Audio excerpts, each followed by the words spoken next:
Écoutez, vous semblez oublier que je suis membre d'un parti politique et que je ne suis pas du CNRD. Ceux qui tirent les ficelles, c'est plutôt le CNRD. C'est eux qui cherchent à gagner du temps. Vous savez, à l'issue de ce simulacre De concertation, vous voulez dire? de cette concertation, on nous a servi un chronogramme, n'est-ce pas, d'une durée de 39 mois, donc, dont la résolution faite par l'Assemblée nationale, par le CNT, a ramené à 36 mois. Écoutez, donc ces 36 mois, jusqu'à date, nous ne savons pas quand ils commencent. Vous voyez donc qu'il y a une espèce d'arnaque, n'est-ce pas, en cours. Alors, qui cherche à gagner du temps? C'est bien évidemment le CNRD et tous ces acolytes-là qui cherchent à lui attribuer une transition mandat. D'accord. On va parler maintenant du FNDC, j'espère qu'on peut évoluer un peu.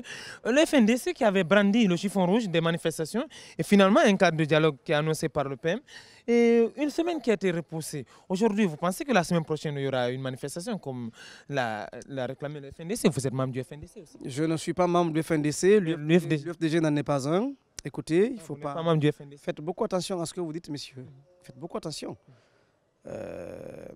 En septembre 2020, nous avons décidé d'aller à l'élection présidentielle du 18 octobre 2020. Suite à notre manifestation de candidature à l'élection présidentielle du 18 octobre 2020, nous avons été expulsés du FNDC, vous ne l'oubliez pas. Et aujourd'hui, nous sommes le 25 octobre, le 25 juin 2022. Il ne vous a pas été dit, vous n'avez pas appris que l'UFDG a fait un combat quelconque dans le FNDC. Alors, c'est une contre-vérité que de dire que nous sommes du FNDC. De ce point de vue, nous n'avons pas à commenter les décisions du FNDC. Nous pouvons donner un point de vue, mais pas les commenter. Le FNDC a choisi de suspendre, n'est-ce pas, la manifestation en attendant le 30, n'est-ce pas, pour donner une chance au dialogue. Parce que, comme je vous l'ai dit, nous, acteurs politiques, nous avons cru à la bonne foi du Premier ministre et nous avons été enchantés et nous nous sommes mis dans les dispositions, n'est-ce pas, d'un éventuel courrier qui pourrait nous inviter à ce dialogue tel qu'annoncé par lui. Et notre surprise et notre déception, si vous voulez, partent ou sont venus de ce courrier que nous avons reçu de Modi Kondé. Aujourd'hui, donc, le FNDC a décidé d'ajourner, de suspendre sa manifestation en raison donc, de ce discours du Premier ministre, mais aussi en raison des démarches qui ont été menées par des Guinéens dits des sages qui sont allés vers eux. Il fallait donc sortir la fibre patriotique, se montrer réceptif au conseil et aux préoccupations d'une catégorie de Guinéens.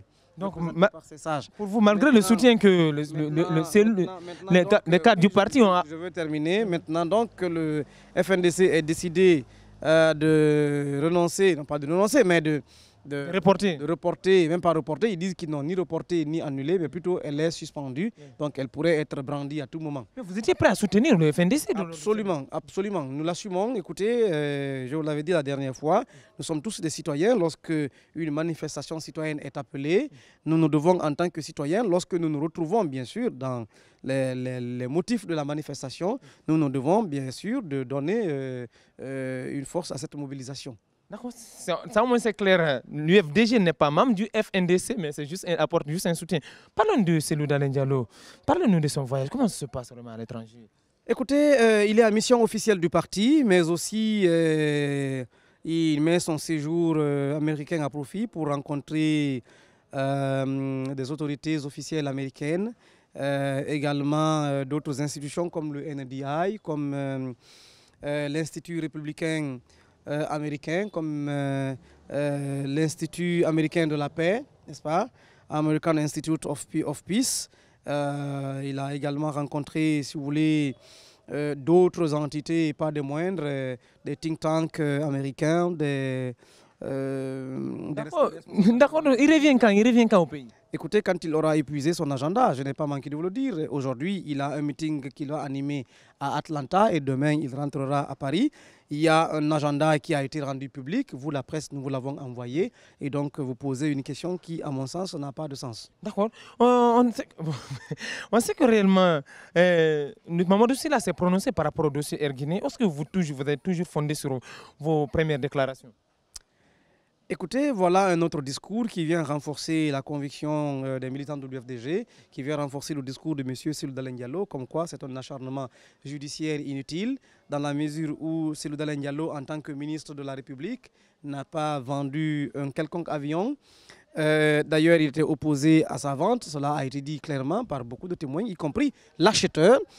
Et Mamadou Sylla a été clair, il a fait des transactions avec le ministre de l'économie et des finances et qu'il a fait un virement, n'est-ce pas, bancaire, et ce virement, cet argent a été donc viré dans les comptes du ministère de l'économie et des finances à travers un sous-compte, n'est-ce pas, de l'unité de privatisation logée au sein de ce même département.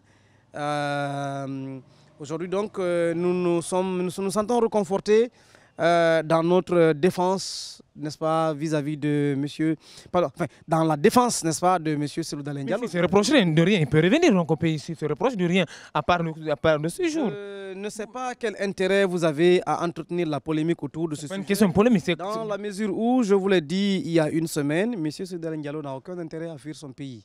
Il est en dehors du pays, en mission. Et les comptes rendus, vous les avez. D'abord, vous avez eu le calendrier de sa mission avant qu'il n'aille aux États-Unis.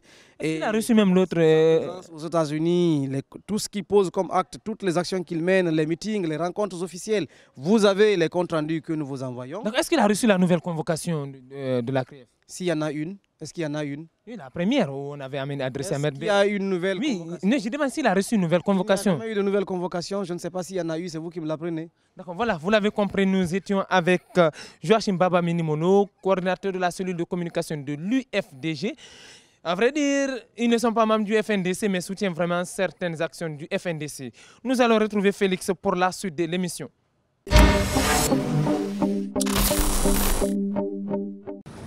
Voilà, c'était donc Alcine Barry qui était du côté de l'UFDG. On retient en tout cas que l'UFDG ne fait pas partie du FNDC, mais en tout cas, ils soutiennent les idéologies, les idéaux donc, du FNDC. C'est aussi ça la politique. On va s'inviter du côté de la Corée, de cette coalition, mais plus particulièrement à l'UDRG. Oui, ce parti politique ne fait plus partie de cette coalition. Pourquoi? On va essayer de savoir avec l'un des responsables de ce parti politique, le parti donc de Bahouri. Nous allons encore retrouver Alcine Barry qui va conduire donc cette interview de ce côté.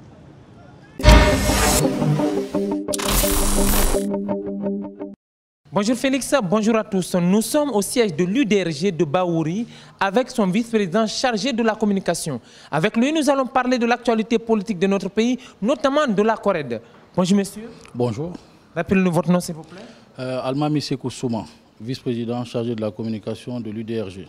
D'accord, avant qu'on ne parle vraiment du sujet proprement dit, parlons un peu de l'actualité politique de notre pays. Djenab Touré, nommé sur les questions électorales au niveau du MATD. Aujourd'hui, quelle est la réaction de votre parti? Alors, nous ne comprenons pas. En fait, déjà, il faut partir du principe qu'il y a eu, avant cette nomination, l'intention selon laquelle les élections seront désormais organisées en Guinée par le ministère de l'administration du territoire.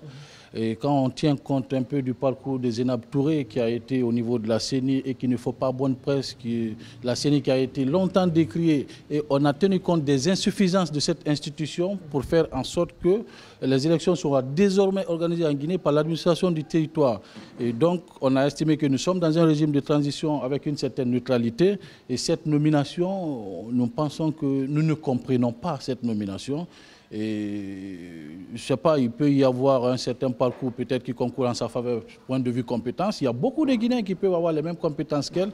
Et donc cette nomination n'est pas forcément bien perçue à notre niveau. Donc vous êtes vraiment déçu quand on vous entend parler? Alors déception, ce n'est pas le mot. Mais le problème, c'est que ce n'est pas conforme aux exigences du moment pour nous permettre d'aller vers un retour à l'ordre constitutionnel dans le respect des conditions exigées par cette transition, parce que nous la voulons la dernière. Est-ce que vous pensez qu'en allant avec Djenab Touré, est-ce que les élections seront crédibles, vu que, quand on dit aujourd'hui qu'elle est vraiment l'une des pionnières du troisième mandat, c'est eux qui ont poussé vraiment ce troisième mandat, qui ont vraiment géré ces élections? Alors, il faut comprendre aussi que Djenab Touré, c'est vrai qu'elle est décriée, mais elle n'est pas toute seule. Nous avons tout un département. Il y a beaucoup de Guinéens, vous l'avez dit aussi. Justement, il y a beaucoup de Guinéens, mais quelle que soit la personne à la place de Djenab Touré, avec ou sans Djenab Touré, il y a toute une équipe qui concourt à l'organisation de ces élections-là. Ce qui est sûr, Djenab Touré n'est pas la personne qu'il fallait nommer à cette position stratégique, parce que nous sortons d'un système où on devrait tirer les leçons. Djenab Touré a été, vous l'avez dit, celle qui a été parmi les cadres de la CENI qui ont favorisé le troisième mandat. Et donc, puisque l'une des raisons pour lesquelles le coup d'État est intervenu le 5 septembre, c'était pour lutter contre le troisième mandat. Et les acteurs de ce troisième mandat, quelles que soient leurs compétences, il faut estimer qu'il y a d'autres Guinéens qui peuvent avoir les mêmes compétences que ces gens-là, et de faire la promotion des cadres dans le respect aussi des règles élémentaires de la République. Il y a le dialogue qui est en vue avec le PM. Est-ce que vous allez la récuser réellement? Mais non, nous sommes partie prenante du dialogue. Est-ce que vous allez récuser Djenab Touré lors de ce dialogue? Est-ce que vous allez parler de Djenab Touré dans ce dialogue? Le dialogue, ce n'est pas pour parler de Djenab Touré. Il y a beaucoup de points qui seront mis à l'ordre du jour, le chronogramme. Et on ne peut pas parler de chronogramme sans parler de la gestion de ces élections quand même. Est-ce que vous allez mettre le cas de Djenab Touré sur la table? Écoutez, en parlant de chronogramme, ce n'est pas pour parler du ministère ou de Djenab Touré, c'est pour parler des activités qui sont contenues dans la transition, notamment le recensement, tout ce qui concourt à l'organisation d'élections crédibles et transparentes. Djenab Touré fait partie du système qui exécute ce contenu-là. Et donc, encore une fois, on ne vient pas au cadre de dialogue pour parler de Djenab Touré ou pour parler du ministre de l'administration du territoire. Quoi qu'on dise aujourd'hui, est-ce que vous êtes partant vraiment? D'abord, revenons sur l'altercation qu'il y a eu, si on peut l'appeler ainsi. Vous étiez partant pour un cadre de concertation avec le ministère de l'administration du territoire? Nous sommes toujours partants et nous restons constants et cohérents dans notre position.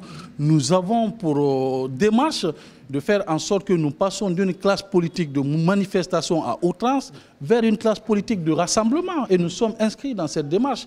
Voilà, nous sommes constants, nous sommes encore une fois partie prenante du cadre de concertation, du cadre de dialogue qui va être engagé par le Premier ministre, et nous estimons que l'engagement du Premier ministre s'inscrit dans une démarche de renforcement du cadre de concertation qui a déjà été lancée et à laquelle nous avons pris part. Justement par rapport à cela, parce qu'il y a eu entre vous et Mamadou Sylla, le DRG de Mamadou Sylla, au niveau de la CORED. Vraiment, parlez-nous de ce problème qu'il y a eu entre nous. Et regardez la caméra. Alors, nous avons pris conscience d'un fait. Je vous l'ai dit à l'entame, nous avons toujours été partie prenante du dialogue politique dans ce pays. Et parmi les valeurs de la CORED, nous avons été signataires d'une charte au niveau de la CORED qui met en avant le rassemblement des Guinéens autour des valeurs essentielles de la République. Et de ce point de vue, nous avons participé au cadre de concertation à laquelle, au lancement, il y a eu Mamadou Sylla qui nous a représentés. Vous avez suivi dans l'actualité, il y a eu une deuxième rencontre à laquelle Mamadou Sylla a participé au nom de la CORED. Et aujourd'hui, de manière subite, nous voyons ce même Mamadou Sylla dans la peau d'un autre qui récuse ce dialogue. Et nous refusons... Ce cadre de concertation, ce n'est pas ce dialogue, c'est un cadre de concertation. Écoutez, cadre de dialogue, cadre de concertation, c'est un problème de terminologie. Convenez avec moi, que ce soit cadre de dialogue ou cadre de concertation, on parle de contenu de la transition, des activités à mener pour nous permettre d'aller vers le retour à l'ordre constitutionnel. De ce point de vue, quand on est patriote et que nous voulons faire avancer les choses sans agenda caché, on prend part à ce cadre de dialogue.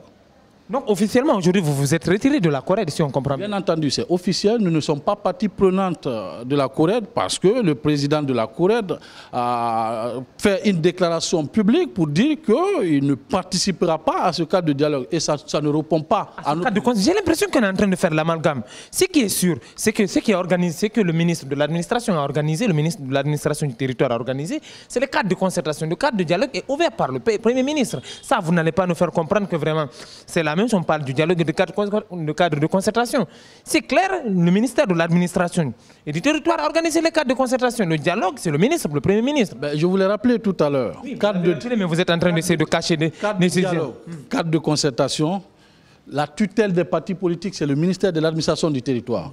Le Premier ministre a fait une déclaration publique il a donné instruction au ministre de l'administration du territoire d'inviter les acteurs politiques autour de la table pour discuter des questions relatives à la transition pour un retour à l'ordre constitutionnel.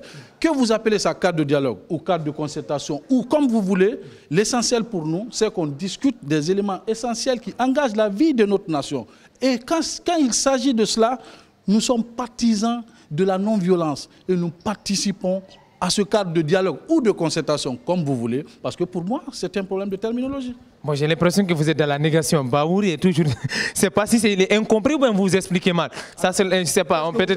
Non, peut-être non. Je veux pas, on ne va pas rentrer dans un débat inutile. Non, parce que là, j'ai l'impression que soit vous expliquez mal ou bien nous, on comprend. Ou bien vous n'arrivez pas à comprendre. Parce que quand le Premier ministre nous dit réellement, il ouvre un dialogue. Et finalement, le cadre de concertation où vous étiez prêt à aller, le Premier ministre est revenu dire que vraiment, lui-même, il va appeler les partis politiques pour... ce que vous avez compris et que vous refusez d'admettre, je vais vous le dire.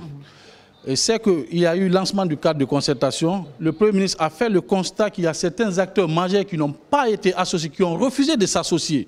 Ils n'ont pas été exclus, mais ils ont refusé de s'associer. Et donc, dans sa démarche de rassemblement de l'ensemble des Guinéens, il a encore relancé ce même cadre, que ce soit dialogue ou concertation, pour inviter l'ensemble des acteurs majeurs de ce pays à s'associer à la démarche. Mais quoi de plus patriotique que ça ? Il est en train de faire du baouri. On va continuer toujours. Bon, la FNDC qui avait brandi le chiffon rouge de des manifestations, finalement, un report d'une semaine. Aujourd'hui, quelle est la réaction de l'UDRG? Alors, nous apprécions cette démarche du FNDC que nous trouvons hautement patriotique, parce qu'il faut privilégier le dialogue au nom de l'unité nationale.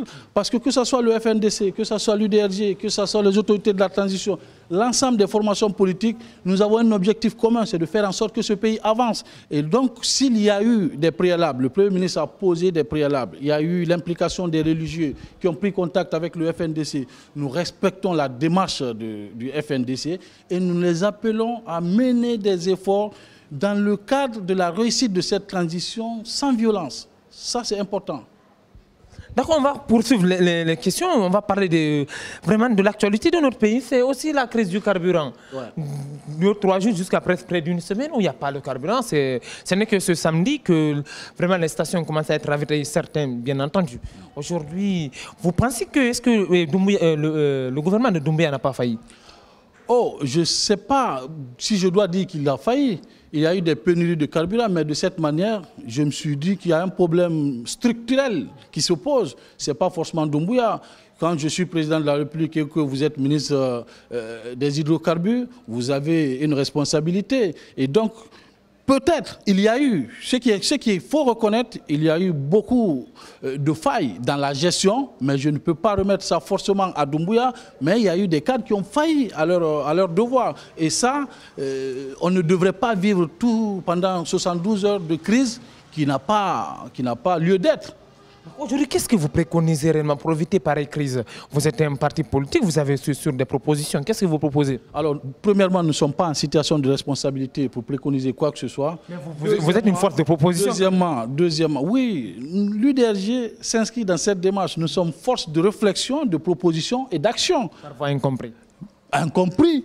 C'est ce que vous estimez. Peut-être que vous ne comprenez pas ou vous faites semblant de comprendre. Mais voilà. Et donc, de ce point de vue-là, s'il y a quoi, ce que nous demandons à Doumbouya, c'est de mettre les gens à des fonctions sur la base du mérite.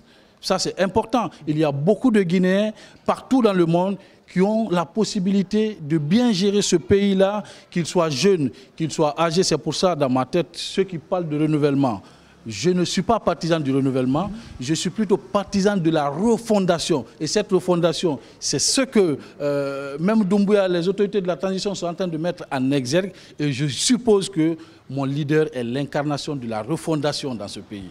J'ai posé une question que je ne sais pas si vous deviez ou bien vous ne voulez pas répondre. Ma question elle est très claire. Qu'est-ce que vous préconisez pour ne pas réellement qu'il y ait une pareille crise?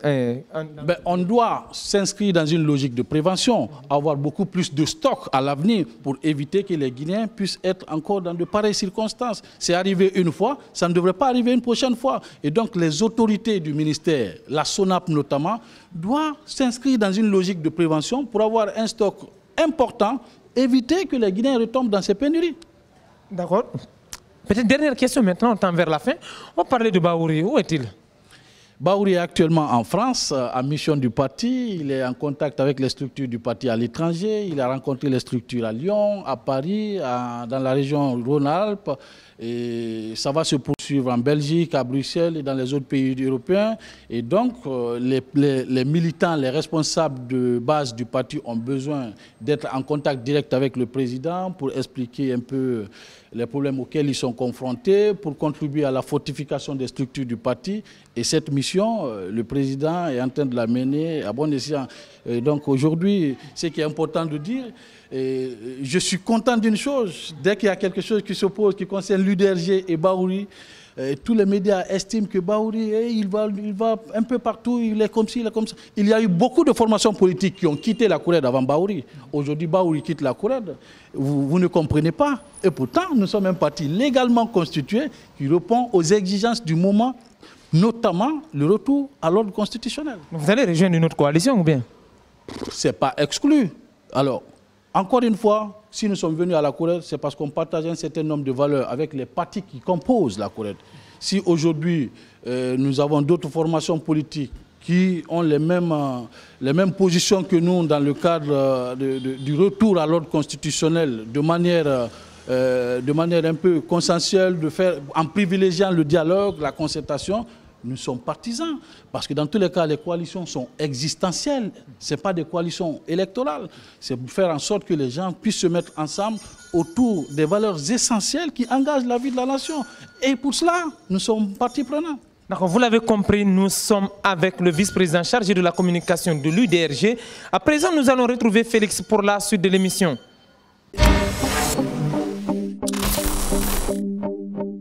Ça n'est fini en tout cas au compte de ce dernier numéro de la saison. Et oui, nous rentrons en vacances et l'émission Week-end Politique également rentre en vacances.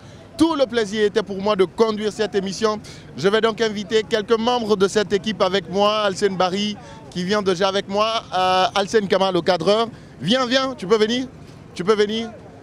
Ce sont donc les éléments avec lesquels nous avons tourné tout au long de la saison, sans oublier Antoinette Dédé Onivogui qui était avec nous, Malik Sangana Kamara également, Aliouba qui était au cadrage, Mamoudou Kondé également qui a réalisé cette émission tout au long de la saison. C'était un grand plaisir pour nous de vous servir. On se retrouve en septembre prochain.